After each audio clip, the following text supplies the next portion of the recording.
पहनेगा ताज। नमस्कार, बहुत बहुत स्वागत आप सभी का। रात के 8 बजने वाले आप देख रहे हैं प्राइम डिबेट। आप सबके साथ मैं हूं प्रियंका राय। राजस्थान में नए मुख्यमंत्री के नाम को लेकर चर्चा तेज हो गई है। सीएम फेस को लेकर हर किसी का अपना दावा है, लेकिन कहा जा रहा है कि इस बार प्रदेश को 2 दशक बाद सीएम के रूप में नया चेहरा मिल सकता है। जी हां, आज ही दिया कुमारी, राज्यवर्धन राठौड़ और किरोड़ी लाल मीणा ने अपनी सांसदी से इस्तीफा दे दिया है। वहीं सीएम की दौड़ में शामिल बाबा बालकनाथ का सांसदी से इस्तीफा अब तक नहीं हुआ। अब अनुमान के बाजार में किस चेहरे पर कितना दाव लगा है, इसी मुद्दे पर हम प्राइम डिबेट में करेंगे बड़ी चर्चा और जानने का प्रयास करेंगे इस बार राज किसको मिलेगा। लेकिन उससे पहले ये रिपोर्ट।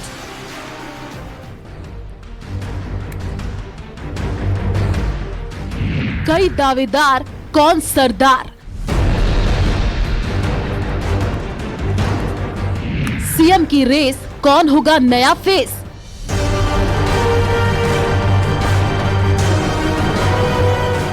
कुर्सी की दौड़, दिल्ली में मंथन।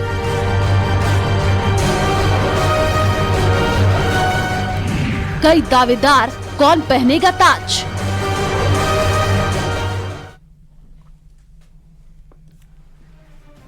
तो सवाल अब सबसे बड़ा यही है कि कौन होगा राजस्थान का अगला मुख्यमंत्री। चर्चा के लिए खास मेहमान इस वक्त हमारे साथ जुड़ चुके हैं। परिचय कराते हुए शैलेंद्र धवाई जी, प्रवक्ता बीजेपी से हमारे साथ जुड़ चुके हैं। डॉक्टर प्रदीप चतुर्वेदी, प्रवक्ता कांग्रेस से हमारे साथ हैं। डॉक्टर संजय शर्मा, राजनीतिक विश्लेषक के तौर पर इस वक्त हमारे साथ जुड़ चुके हैं। और साथ ही साथ एसपी मित्तल साहब, वरिष्ठ पत्रकार, हमारे साथ जुड़ चुके हैं। बहुत स्वागत आप सभी खास मेहमानों का न्यूज 18 राजस्थान पर। आज चर्चा की शुरुआत मित्तल साहब आपसे करते हुए, क्या लग रहा है कौन होगा राजस्थान का अगला मुख्यमंत्री? क्योंकि कहा यह जा रहा है, सूत्रों के हवाले से खबर है कि नए चेहरे इस बार मुख्यमंत्री बनाए जा सकते हैं, न सिर्फ राजस्थान में बल्कि मध्य प्रदेश और छत्तीसगढ़ में भी। नहीं प्रियंका, ये खबर तो बिल्कुल सही है कि इस बार नया चेहरा लाया जाएगा। और हमको पता है कि जिस तरीके से पहले 2 बार क्या नाम से वसुंधरा राजे मुख्यमंत्री रही, लेकिन जैसे कांग्रेस में ये बात कही जा रही है कि अशोक गहलोत साहब जब भी मुख्यमंत्री रहे तब कांग्रेस नहीं जीती, ऐसे ही क्या नाम से वसुंधरा राजे जी के बारे में कहा जाता है कि जब वो क्या नाम से मुख्यमंत्री रही तब भारतीय जनता पार्टी की जीत नहीं हुई। तो स्वाभाविक रूप से ये इस बात को ध्यान में रखते हुए इस बार नया चेहरा लाया जाएगा। लेकिन कुछ लोगों का ये कहना है कि गुजरात जैसा परिवर्तन होगा, लेकिन गुजरात जैसा परिवर्तन नजर इसलिए नहीं आता कि गुजरात में विधानसभा चुनाव के पहले सारी चीजें बदल दी गई थी, पूरा मंत्रिमंडल बदल दिया गया था और टिकट नहीं दिए गए थे जो मौजूदा विधायक थे उनको टिकट। लेकिन राजस्थान में ऐसा नहीं हुआ, राजस्थान के अंदर अधिकांश टिकट रिपीट किए गए। तो इसलिए मुझे ऐसा लगता है कि जो मुख्यमंत्री का फेस है वो नया होगा, इसमें कोई दो राय नहीं है। और सबसे बड़ी जो महत्वपूर्ण बात है कि इस विधानसभा चुनाव में आपको ध्यान हो तो जिस तरीके से प्रधानमंत्री नरेंद्र मोदी ने कहा कि उनकी गारंटी है, तो यदि प्रधानमंत्री की गारंटी यदि दांव पर लगी हुई है तो मुख्यमंत्री ऐसा होगा जो प्रधानमंत्री की गारंटियों को पूरा करे और जो वायदे किए गए उनको क्या नाम से निभाए। और एक साथ और कि जिस तरीके से दिग्गज लोग जीत के आए विधानसभा में, 4-5 सांसद जीत के आए, वरिष्ठ नेता जीत के आए, जिसमें वसुंधरा राजे से लेकर कई कैबिनेट मंत्री जो पूर्व के रहे वो जीत के आए, उन सबके साथ में तालमेल करना और मोदी जी की बात को पूरा कराना, ये सारी एक मुझे लगता है कि मुख्यमंत्री के सामने चुनौती होगी। इसलिए जो नया फेस आएगा वो ऐसा आएगा जो सबको लेके साथ चल सके। डॉक्टर संजय शर्मा जी, आपको क्या लग रहा है बतौर राजनीतिक विश्लेषक, क्योंकि आप बखूबी राजस्थान की राजनीति को भी समझते हैं और बीजेपी को भी, जो हमेशा चौंकाने वाले फैसले लेती है? जी, मैं इसको इस तरह से देखने की कोशिश कर रहा हूं कि अगर मेरे हाथ में बीजेपी को फैलाने की जिम्मेदारी होती तो बीजेपी कैसे फायदा उठा सकती है, किससे फायदा उठा सकती है राजस्थान और राजस्थान के बाहर। देखिए, राजस्थान की जो राजनीति है यहाँ पे सामाजिक सामंजस्य के लिए की वजह से कुछ लिमिटेशंस हैं। आमतौर पे यहाँ पे कुछ जातियों को मौका नहीं मिला, और वो इसलिए नहीं मिला कि उनमें काफ़ी प्रतिस्पर्धी आपस में रहती है। तो उस हिसाब से कुछ लोग, मुझे लगता है उनका दावा थोड़ा कमज़ोर बनता है, वो दूसरी जाति में एक प्रतिस्पर्धा पैदा कर सकता है। जैसे अगर मान लो राजपूत बनते हैं तो वो जाट के सामने हो जाती है चुनौती, इस तरह की चुनौतियाँ हो जाती हैं। मुझे ऐसा लगता है कि जो ये अदला बदली का खतरा है कि बार बार जब भी कोई चीफ मिनिस्टर होता है, परंपरागत राजनीति जो करता है वो 5 साल से आगे रिपीट करने में असफल रहता है। उस हालत में बीजेपी के मॉडल के अंदर, देखिए, एक तो मान के चलिए कि बीजेपी की जो केंद्रीकृत थिंकिंग है उनके पास बिल्कुल ऐसे प्लान है कि चीफ मिनिस्टर से क्या करवाना है, जो उन्होंने करके दिखा दिया। पुष्कर सिंह धामी हैं, बिल्कुल नए थे, चुनाव भी हार गए फिर भी रहे, और मनोहर लाल खट्टर हैं, वो लोग, उन लोगों को देखते हुए मुझे कुछ कुछ ऐसा लगता है कि शायद एक तो राजस्थान अभी पूरी तरह से हिंदुआइज्ड नहीं हुआ है, हिंदुत्व की उसमें नहीं आया है, तो शायद हिंदुत्व को बढ़ाने के लिए कोशिश की जा सकती है। उस हालत में बाबा बालकनाथ की कैंडिडेचर बनती है, और वो इसलिए बनती है कि वो यादव भी हैं। तो जो यूपी में जो बड़े स्टेट्स हैं जहाँ से बहुत अच्छा परफॉर्म करने की उम्मीद कर रही है, और कुछ भी सीट घटेंगी इस बेल्ट से, तो वो पार्लियामेंट में बीजेपी के लिए परेशानी हो सकती है। तो बाबा बालकनाथ के होने से उन्हें जो फायदा उठा सकते हैं संभवतः, बाकी तो और भी चुनौतियां होती हैं। एक तो आपको हिंदुत्व की हक को थोड़ी हवा दी जा सकती है, दूसरी यादव जो उत्तर प्रदेश और बिहार में बहुत ताकतवर हैं उनकी काट भी ढूंढी जा सकती है। तो मुझे एक संभव कैंडिडेट ये लगते हैं, लेकिन मैं बिल्कुल इसलिए नहीं कह सकता क्योंकि प्रधानमंत्री जी के अब सोचने के बहुत सारे तरीके हैं, उनके पास बहुत सारे इनपुट्स हैं। ये मेरी एक साधारण समझ के हिसाब से मेरी कोशिश है। बाकी परंपरागत जो लीडर आते हैं उनके सामने बहुत लिमिटेशंस हो जाती है, वो 5 साल के दायरे को तोड़ना मुश्किल हो जाएगा जब तक कि आइडियोलॉजिकल कोई परवेयर नहीं होगा इस चुनाव में, नेक्स्ट चुनाव में। बिल्कुल शैलेंद्र धाबाई जी, इतना वक्त आखिर क्यों? अब तो सरकार बन गई बीजेपी की, कब बताएंगे कौन होगा मुख्यमंत्री? दिक्कतें बहुत सारी आ रही हैं क्या? जैसा कि अभी संजय शर्मा जी भी बता रहे हैं कि कई बड़ी चुनौतियां हैं बीजेपी के सामने, क्योंकि आप किसी को नाराज नहीं करना चाहते हैं। लोकसभा चुनाव भी अब बेहद नजदीक है।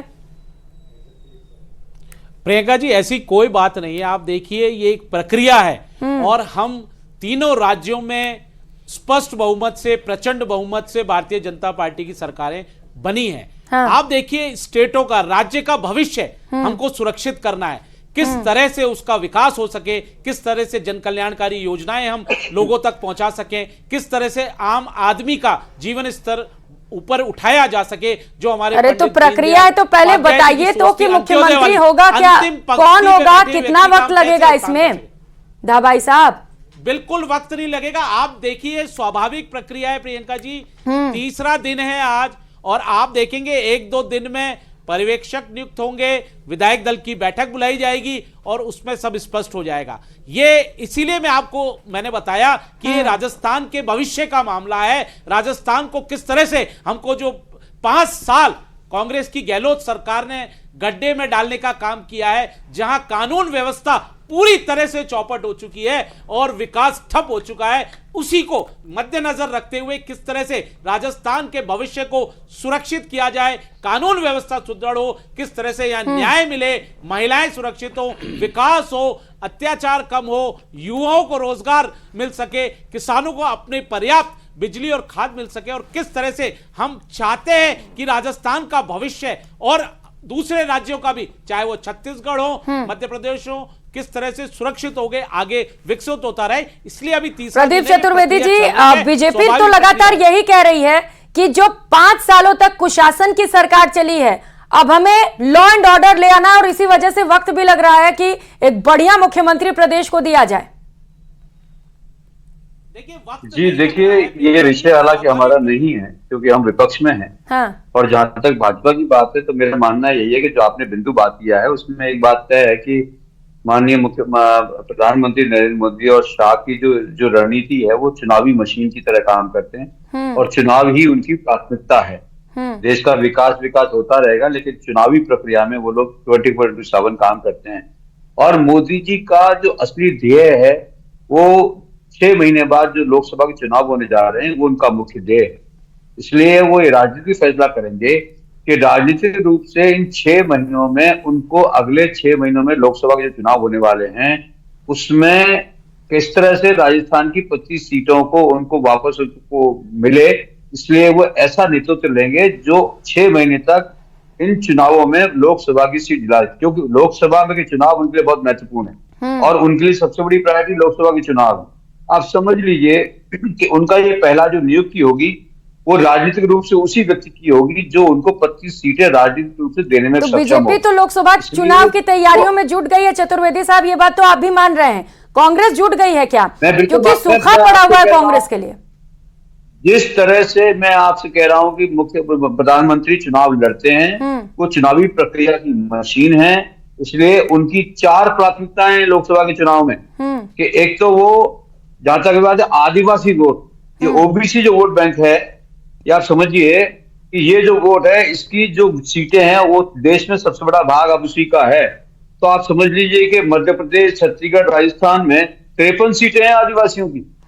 तो आप उसमें राजस्थान की सीटों की संख्या आप देखें तो राजस्थान से 12 सीटें हैं। तो इसलिए उनका मुख्य ध्येय ओबीसी को मैनेज करना, उनका सबसे बड़ा काम है कि आदिवासी, ओबीसी, यंग जनरेशन और 2024 की लोकसभा चुनाव, इन 4 मुद्दों को लेकर चुनाव में जाएंगे। और ये बहुत महत्वपूर्ण मुद्दे हैं और उनकी स्ट्रेटेजी अगले प्रदेश का विकास नहीं, अभी फिलहाल लोकसभा के प्रदेश का विकास करना स्ट्रेटेजी नहीं है बीजेपी की। स्ट्रेटेजी ये है कि लोकसभा चुनाव में कैसे जीत लिया जाए।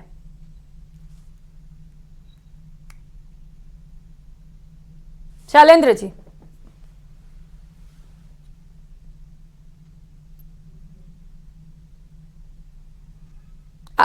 आवाज नहीं आ रही है, मैं लौटूंगी आपके पास। उससे पहले एसपी मित्तल साहब आपके पास आते हुए, क्योंकि आरोप ये लगाए जा रहे हैं कांग्रेस की ओर से कि लोकसभा चुनाव को साधने के लिए ऐसे मुख्यमंत्री की तलाश की जा रही है जिससे कि किसी को नाराज ना किया जाए। और यह बात तो सही है कि बीजेपी ऐसा ही कैंडिडेट तलाशेगी जिससे कि कोई नाराज ना हो, सबको खुश कर चला जाए। और सूचना तो यह भी है कि 2 डिप्टी सीएम भी बनाए जा सकते हैं।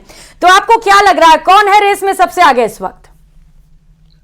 देखिए प्रियंका, इसमें क्या बुराई है कि यदि क्या नाम से मुख्य, अब चूंकि लोकसभा का चुनाव 5-6 महीने बाद होने वाले हैं, तो हर जो राष्ट्रीय नेतृत्व है हर पार्टी का, वो ये चाहेगा कि ऐसा मुख्यमंत्री बने जो उनको क्या नाम से सभी सीटें लेके दे।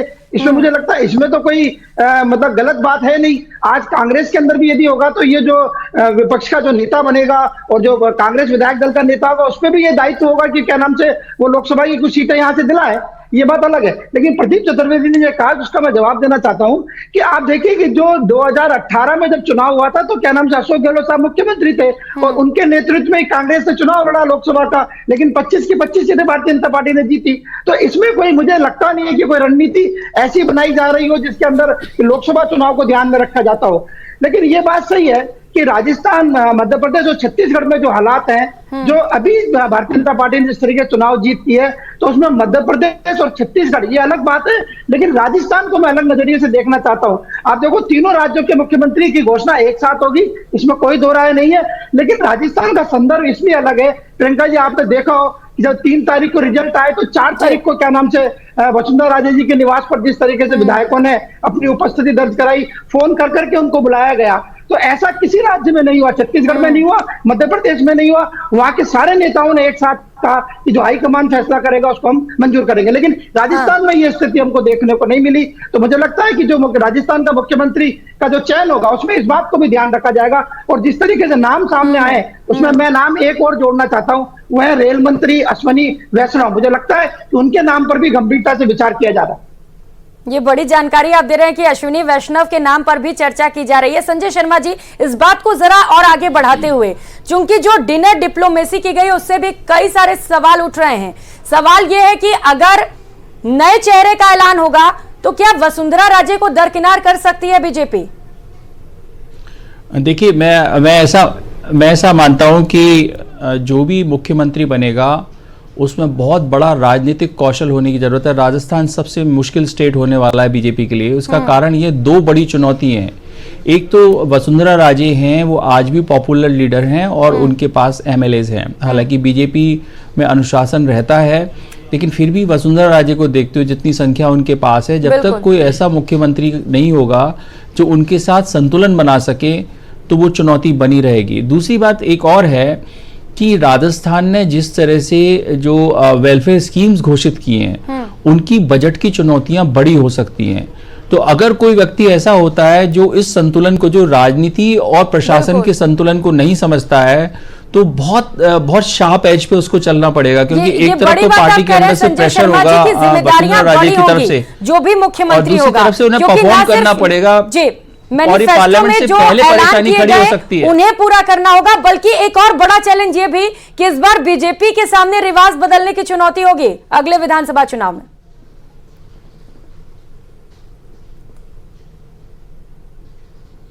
संजय शर्मा जी बिल्कुल, मैं आपको यही बता रहा था कि देखिए, लोकसभा चुनाव से पहले पहले दिन से जो मुख्यमंत्री होगा उसको इतना समझदार होने की जरूरत है। इस हालत में मुझे लगता है बाबा बालकनाथ को दिक्कत आ सकती है।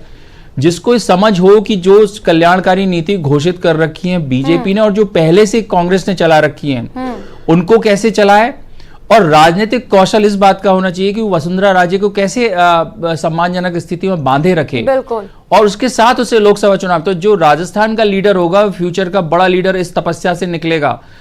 मेरा ऐसा अनुमान है जो इस दौर से गुजरेगा।